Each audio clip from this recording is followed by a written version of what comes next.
Imagine waking up every day carrying not just your body weight, but the weight of shame, judgment, and perfectionism. That's the reality Dr. Robyn Pashby explored in her talk. Instead of a lecture full of charts and statistics, she showed the real burdens people with obesity face every single day. The labels, the criticism, and the constant pressure to measure up. We first experienced this talk at the Obesity Action Coalition's Your Weight Matters conference in Washington, D.C., and the room went silent. It wasn't a clinical lecture. It was raw, human, and deeply moving. I had the chance to meet and speak with Dr. Pashby myself. She is smart, articulate, and compassionate. And all of that comes to life in this presentation in such a powerful way. If you're new here, welcome to Downsized. I'm Christopher Durham. And I'm Laraine Durham. Together we've lost more than 150 pounds with GLP-1s. And this channel is where we share our adventure, along with conversations with experts, stories from patients, and the latest GLP-1 news that impacts all of us. Which brings us back to Dr. Pashby. She's not only a clinical health psychologist with more than 20 years of experience, but also a national leader in obesity advocacy, serving on the board of directors of the Obesity Action Coalition. She's a research assistant professor of psychology at the Uniformed Services University, and her work has been featured in the New York Times, NBC, the Wall Street Journal, Healthline, and Weight Watchers. We're honored she's allowed us to share her complete presentation with you today. And if you'd like to meet her in person, she'll also be joining us at our Atlanta meetup during Obesity Week on Monday, November 3rd, 2025, from 6 to 8 p.m. You can RSVP for free at thedownsized.org. And if you'd like to connect with Dr. Pashby directly or see more of what she's said, we've left her website and social media in the video description. Before we begin, just a reminder, Christopher and I are not doctors, and Dr. Pashby is not your doctor. Always talk with your own healthcare provider about your personal situation. And if you're new here, don't forget to like and subscribe so you don't miss what's coming next. So now we invite you to experience it just as we did, a talk that will change the way you think about obesity, weight, and mental health. Here's Dr. Robyn Pashby, and if you look carefully, you might see the back of my head in one of the shots. Mental health and obesity. That was the title of my talk.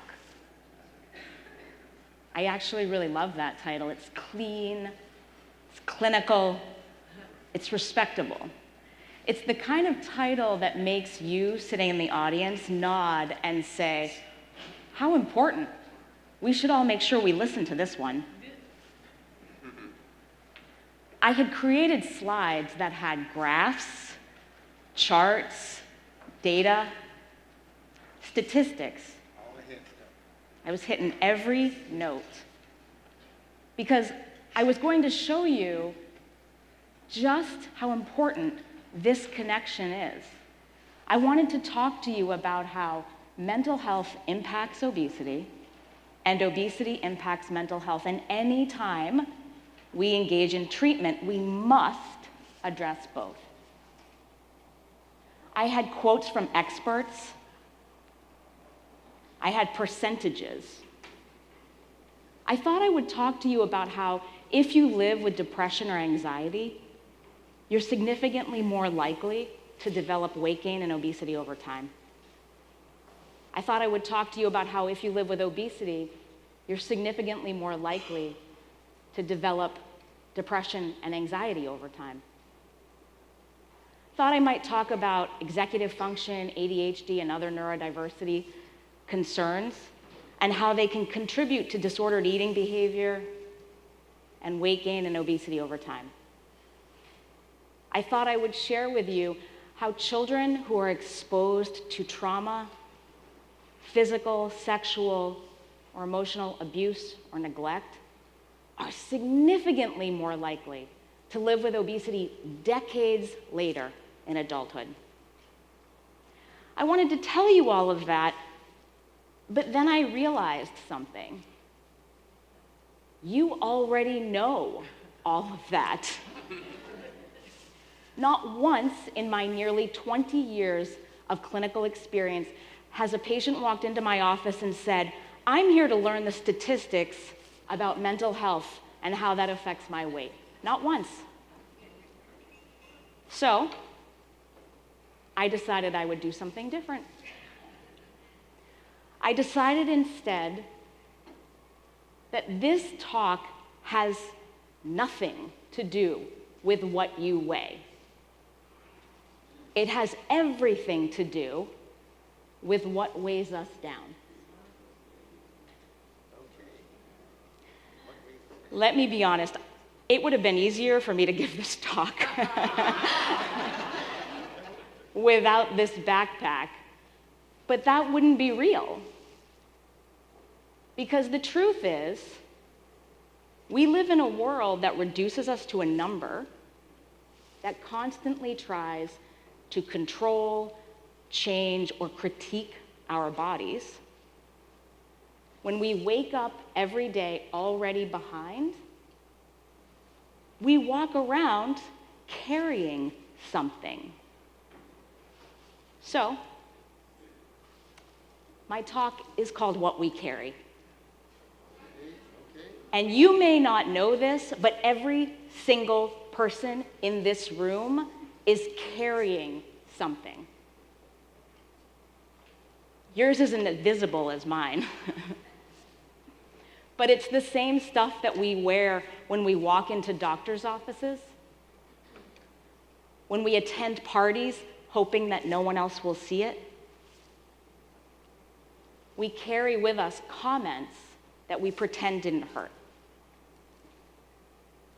Some of you in this room have carried it for so long, you've forgotten it was never yours to carry.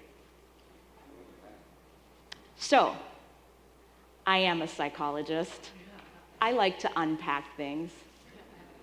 And today, we are going to unpack things together. Okay?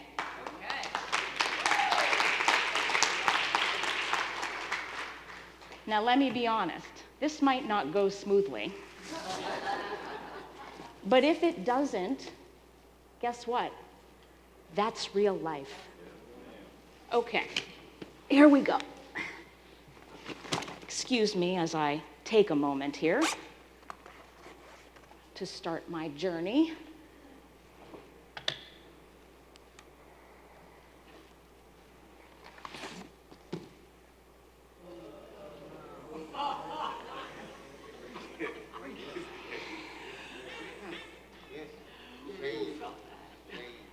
I didn't even say anything yet. Maybe I should end now on a good note. Okay. For most of us, this is where we think our story starts.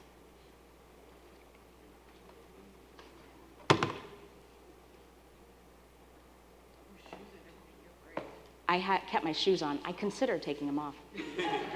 Because anybody in this journey knows you never step on a scale with your shoes on. But then I thought I'd have to take off my belt and you know, my earrings. Yeah, these were big ones too.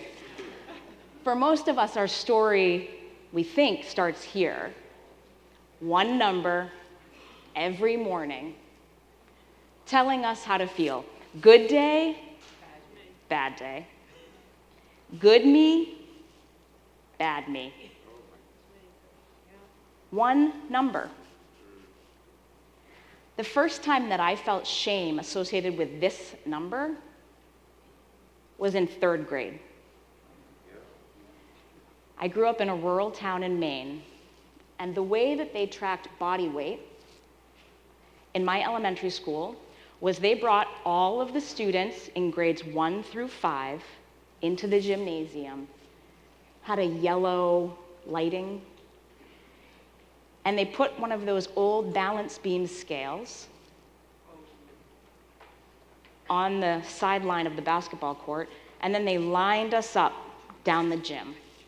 And one by one, we came up to the scale and we stepped on, and the nurse who was reading the number told the gym teacher, who was standing a few feet back, our weight out loud, and the gym teacher recorded it on a clipboard. So here's the thing. I happened to be standing behind my good friend, who is a tiny human.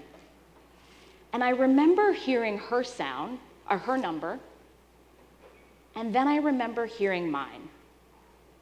And actually, my gym teacher, Mr. Decker, that's his real name, he didn't say anything shaming, but I knew instantly that that was not okay, because there was a big difference between what my number was and what the woman, girl in front of me, what her number was. Maybe you have a story like this too, from a pediatrician's office, from a scale in your home bathroom.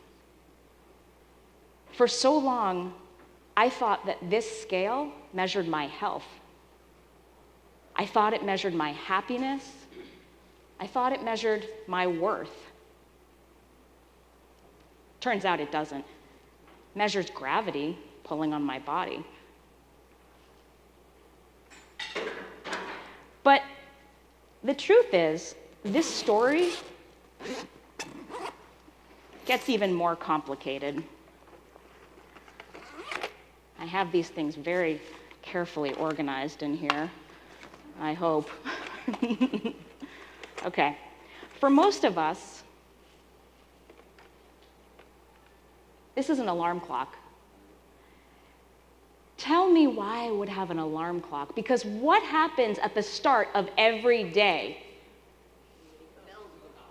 The alarm goes off, and it is an opportunity, right? It's an opportunity to do something differently. To track my food, to not snack after 7, to drink 8 to 10 glasses of water, to eat my protein goal, to eat 5 servings of fruits and vegetables, to stop doom scrolling and go to sleep by 10. Every day is a new opportunity to do better and to be better. Of course, when every day is a new opportunity, it creates pressure to do that. Pressure to do better, pressure to be better. And that pressure turns into a drive for perfection. This is the food scale from my house. Anybody in here ever measured food? Yes. Because when we measure things, we are aiming not for close enough. We're measuring to the ounce or the gram. There was a time when I could estimate the weight of a chicken breast within a gram or two. I know the number of calories in a single grape and in a single almond and in a serving of both of those. Perfection stays with us. It's what we carry with us, the quest for perfection. In fact, at the end of my workshop yesterday, a woman asked me, will we talk about perfectionism? Because it follows me. And I assured her that I would today. She had no idea what I meant. Here's the thing, we don't just measure food, right? We also measure inches, because we've been taught over time that our worth can be defined by the distance around our waists, and that the smaller, the better. This little piece of metal has measured so much more than inches. I've measured steps I've taken, ounces of water I have drank. I've measured how quickly I can do things, pant sizes, measuring. But of course, this isn't actually just about measurement, it's about judgment, right? Because there's a right answer and a wrong answer when you're measuring things to this extent. Judgment, permission to wear certain clothes, to show up at the pool, to take up space in a room. Judgment.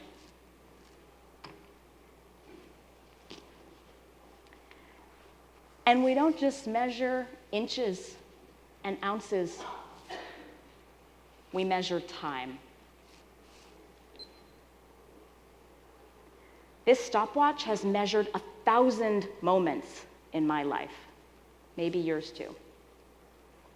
Not just how long it's been between meals, not just did I walk that mile fast enough,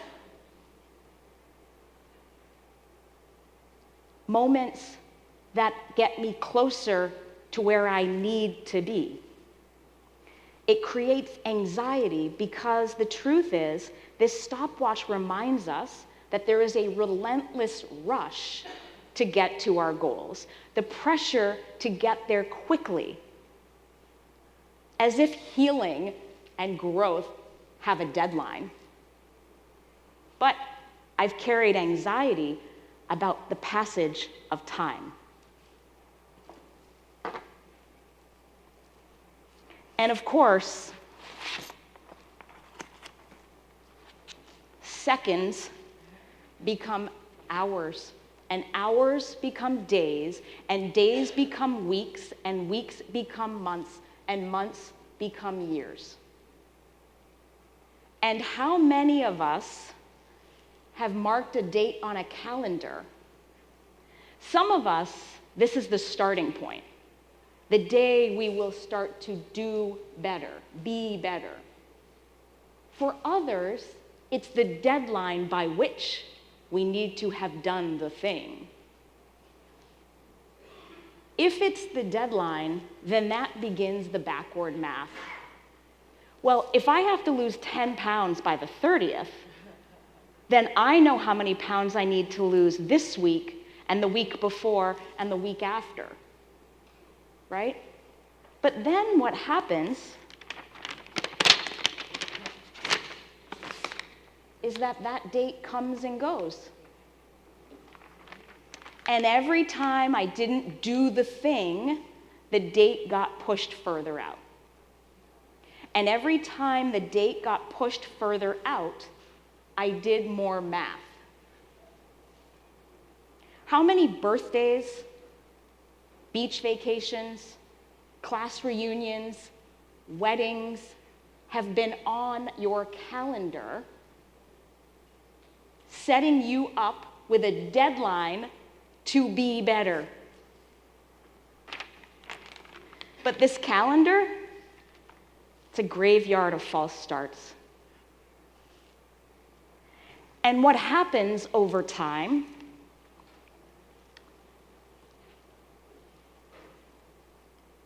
is that we miss the deadlines over and over and over again because they were never real, they were never realistic. But you know what? Every program, every goal has a grading system. And guess what grade we get when we miss our deadline? F, failure, right? So you miss a deadline set by you for an often unachievable goal, and then you don't get to the deadline, you don't achieve the goal, and you are a failure. We don't blame the unrealistic expectation. We don't blame the program. We blame ourselves. Every time we fail, we internalize being a failure. Not just on paper, in our souls. And here's the thing. I'm a good student. I don't like failure. And so what happens is I create the next plan, the next list, and I add it to my book of shoulds that I carry with me. This book is so big, it didn't fit in my backpack. The list of shoulds is this long. Some of these were written by diets. Some of these were written by doctors. Some of these were written by self-proclaimed experts. Some of these were written by family, social media, and Hollywood. Rules about what to eat, when to eat, how much to eat. Rules about when to exercise, how much to exercise, and how hard to exercise. Rules about our sleep patterns, rules about our hydration, rules about when and where and how we should do better and be better. Our list of shoulds is long, and a lot of these are invisible. Some of the work I do with my patients is to help bring to visibility the invisible rules that we all carry. Let me tell you some of mine. If I eat a bagel for breakfast, then I have failed for the day. If I am going to exercise, then I must exercise for at least 30 minutes or it doesn't count. If, here's the crazy one, if I am going to exercise, I must change into a sports bra and sporty looking outfit. And if I forget my sports bra at home, too bad. Oh well, can't do that now. Okay, the list of shoulds accumulate over time into the book that we carry with us. And, of course, when we inevitably need to set the rule book down because it's just too heavy to carry, the self-doubt that it engendered, it sticks around.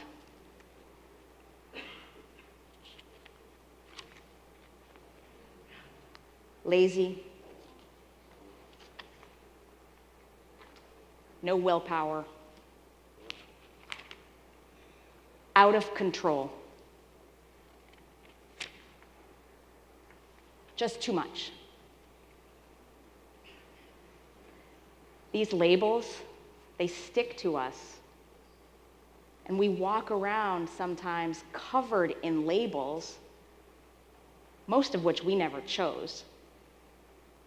Labels given to us by doctors, by well-meaning family members, by friends, by teachers, by strangers on the internet.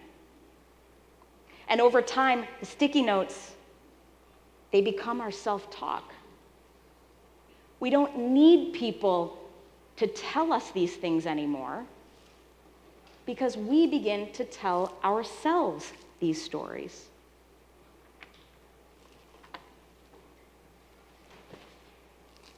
Couldn't have a broken mirror, that would have been bad. And that's when the mirror becomes the enemy. Every time we look with that internalized self-talk, all we see is a before picture waiting to be an after.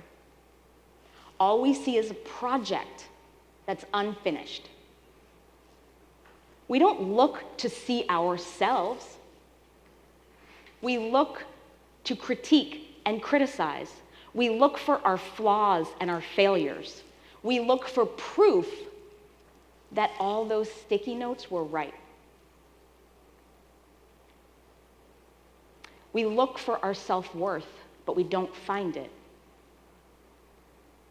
Because it's exhausting to live in a body that has told us we're bad.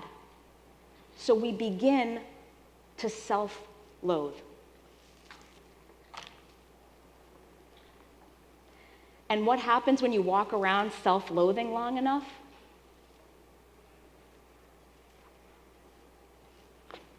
You begin to self-protect. You put on a mask. We wear this around with us because the mental noise is just too much. So this is what we show the world instead. We protect ourselves from the comments, the stares, the subtle jokes and looks. We learn to make jokes before we become the punchline. We approach doctor's appointments armed and ready with our plan. We beat people to the punch. We smile when we're sad. We say, "I'm fine," when we're not. And eventually, this performance becomes automatic. For most of us, just because you can't see the struggle doesn't mean it's not there.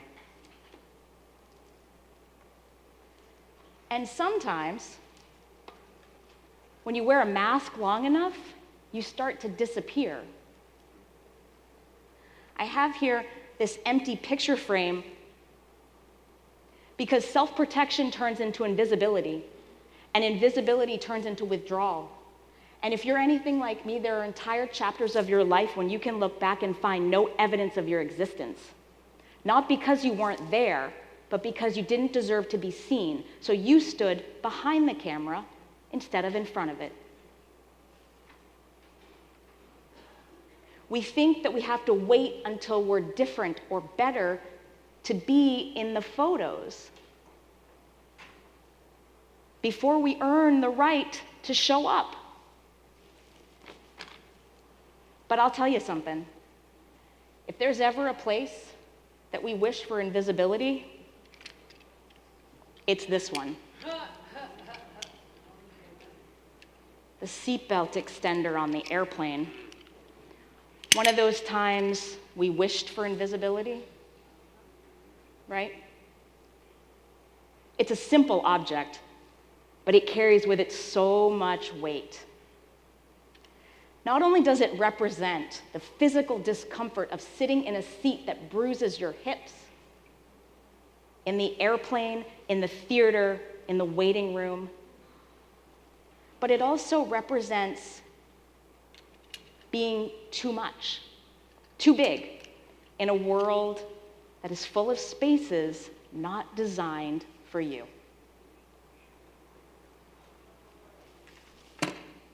And so, we become desperate. This is $1, but I have spent thousands of dollars on protein shakes, subscription services, books with the newest diet plan, magazines in the checkout line that tell me just how to do it, vegetables that I promised myself I would eat, but then I threw away later that week. Memberships to gyms, clothes that I had to replace when last year's clothes no longer fit, and then again next week or next year when the next thing doesn't fit. Thousands of dollars, not for pleasure, just to feel normal. And all of this is so crazy. This is my actual fanny pack that I wear around when I'm doing errands. Because during all of this, we're still expected to do our lives, right? To take care of our kids or our pets or our parents. Love you, Mom. To pay our bills, to keep the lights on, to study, to work. And that leads to burnout. It's too much. It's too much to carry all of this with us, but we have to do it. And anyone in this room who knows me knows that I don't believe in the wagon.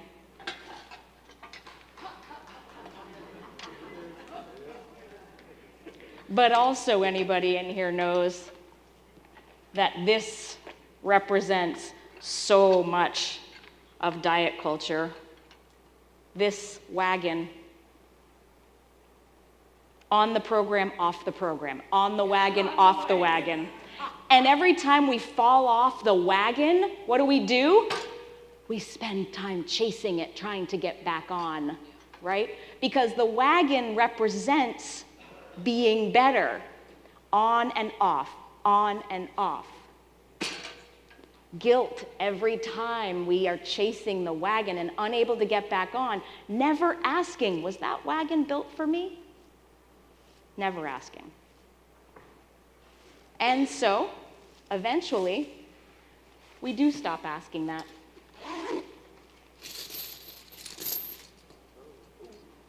And instead, we buckle down. We decide, okay, I know, I'll just lock in. I'll control my cravings. I'll control my thoughts. I'll control my portions. I'll lock it down and I'll get serious, right? We blame ourselves, and some of us followed these rules so closely that we stopped living. And others of us broke these rules so many times, we felt like criminals. And either way, we ended up handcuffed. And I've already told you I'm a good student. Sometimes I'm the best student, because sometimes the handcuffs, they're not enough. We just need more willpower. Lock it down, get better, work harder. Willpower. We lock down every bite. We refuse to eat something that we cannot log. We celebrate emptiness. We call that willpower. For a long time, I told myself, this is all it takes. Just wear this around. If I just want it more, if I just do it better, I'll get there. And every time I struggled, I thought it meant I was weak. Maybe we can rethink it. But here's the thing. Every time we fail, oh, this is one of those moments when life doesn't go perfectly, guys. Okay, hold please. Every time we fail, we jump back on the hamster wheel and we go again and again and again, right? We do everything right and somehow still end up where we started. Creates a special kind of hopelessness. Not for lack of effort, but for lack of forward movement. Hopelessness resulting from failures for programs that were never made for us. Clinically, we know that this pattern erodes motivation, self-trust, and hope. People stop believing change is possible. Hopelessness isn't a failure, it's a symptom of systems that blame individuals, that focus on willpower instead of science. I don't know if you noticed, but I put a noise machine up here when I first started, and it's been playing this whole time. But here's the thing, we forget that we're listening to the noise inside of our brains all the time while we're going about our daily lives. Some of us, it's food noise. When will I eat again? Did I have enough to eat? What's coming next? Others, it's, how does my body look in this moment? Do you think this shirt is showing my stomach? Does my arm look bad at this angle? Right? The constant noise is in our heads, the background noise to everything we do. It's playing all the time. Sometimes it's louder than others.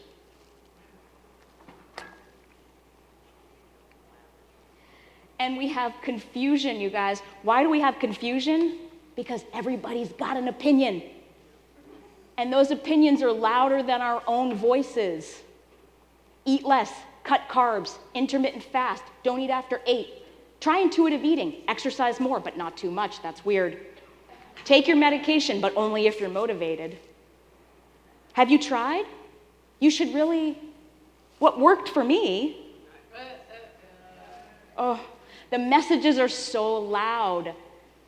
They drown out our own internal self-talk. We're bombarded with contradicting information, causing confusion. Of course we're confused about something this complex. And so we fight. We fight. Some of us fight for our health. That's why you're in this room. But others fight inside of our own minds. It is one thing to fight for better. It is another thing to fight your own body. Willpower versus cravings, discipline versus desire. So many battles we are faced with every day inside of our heads. And every day feels like a match that we have to win. We get angry at the scale, at ourselves, at the world. Most of us thought that we started at the start on this scale, but my mom will recognize this. This is my teddy bear, my first teddy bear ever. This represents grief. Because all of us who have lived with the struggle for as long as some of us in this room have, we have grief. We have grief that started before the diets and before the weigh-ins and before the shame. Some of us were teased. Others were touched. Some of us were ignored. Others were singled out. Every single one of those experiences stays with us throughout our whole lives. And somehow, despite all of those perpetrators and experiences, we think that the weight is to blame.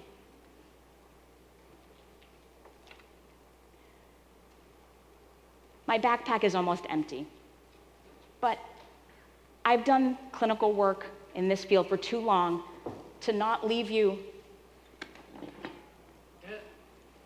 with the bricks of unfixable, unlovable, and unworthy. Because those two are the weights that we carry with us every day. But guess what, guys? Those are the ones I'm done. I'm setting down today. All right. I've carried them long enough. So have you. We all carry something. We all have something we need to put down. This backpack, it's much lighter now. But notice, it's not because I've changed my body. It's because I stopped carrying what was never mine to carry in the first place. The shame, not mine. The anger, not mine. The sadness, the guilt, the perfectionism, not mine, and not yours anymore. You are a human being, and you are worthy. And so, I leave you with this. When we build our identity around sticky notes and chains and measuring tapes, we lose sight of the fact that there is so much love waiting for us. We just have to be open to it. We have to seek it. We deserve it.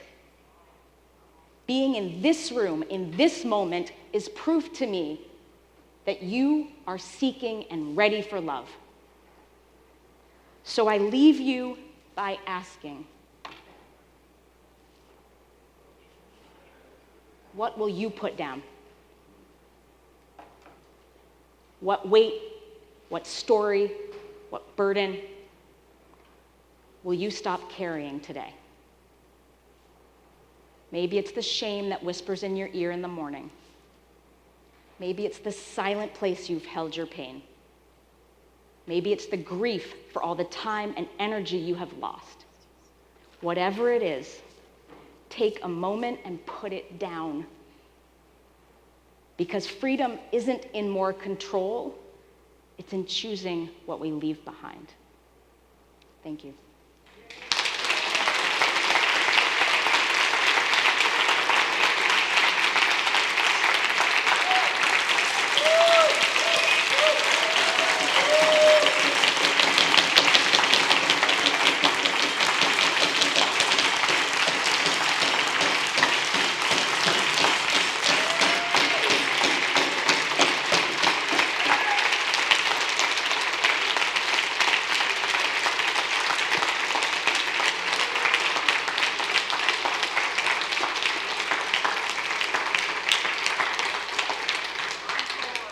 Thank you.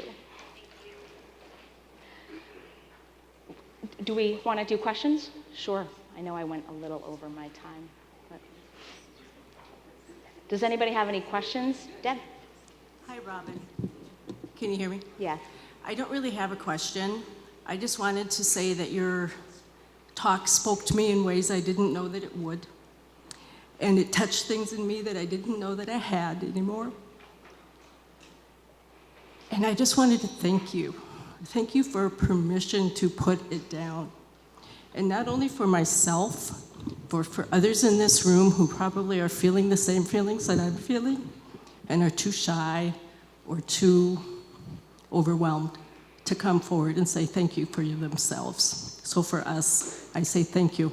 Thank you.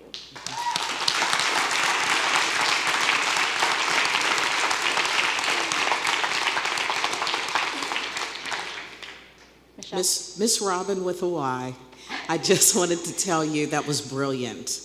And I think that the visual and just how you laid all of that out resonated so much over my lifelong journey with obesity.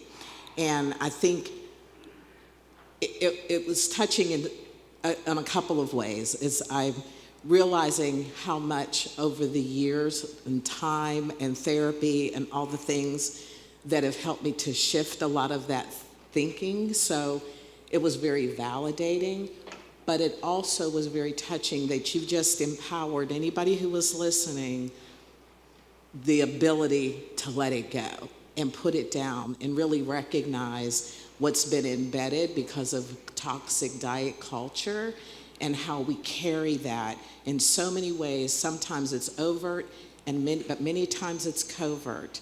So absolutely brilliant, my friend, and thank you for doing that.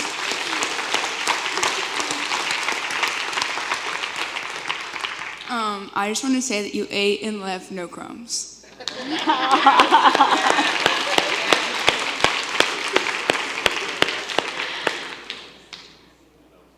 Thank you all so much.